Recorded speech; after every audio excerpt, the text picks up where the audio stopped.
ఒక వార్తని ఎలా వక్రీకరించొచ్చు అనడానికి సజీవ సాక్ష్యం. ఆంధ్రప్రదేశ్ ఇప్పుడు రైట్ ట్రాక్‌లో ఉంది. గత ప్రభుత్వం కారణంగా విశాఖలో నేషనల్ ఓషన్ ఇన్‌స్టిట్యూట్ బ్లాక్ నిర్మాణం ఆగిపోయింది.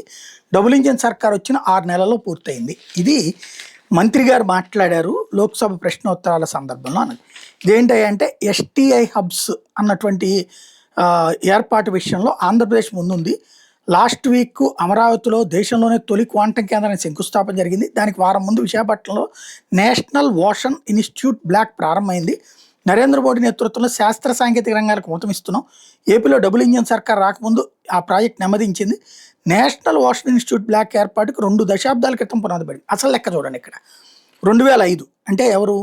రాజశేఖర రెడ్డి ఉన్నప్పుడు శంకుస్థాపన జరిగితే 2015లో నిర్మాణం ప్రారంభమైంది. అప్పుడు చేయలేదు. 2015లో ఇది చంద్రబాబు ఉన్నప్పుడు ప్రారంభమైంది. రాష్ట్రంలో గత ప్రభుత్వం అనుమతులు ఇతర విషయాలు అంతగా సహకరించలేదట.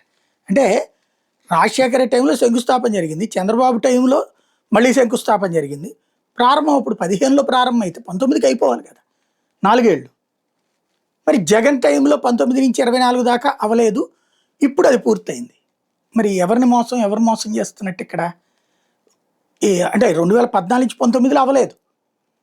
ఇప్పుడు 2 ఏళ్లలోనే పూర్తయింది. అంటే జగన్ టైంలో కట్టకుండా పూర్తయినట్టు అది.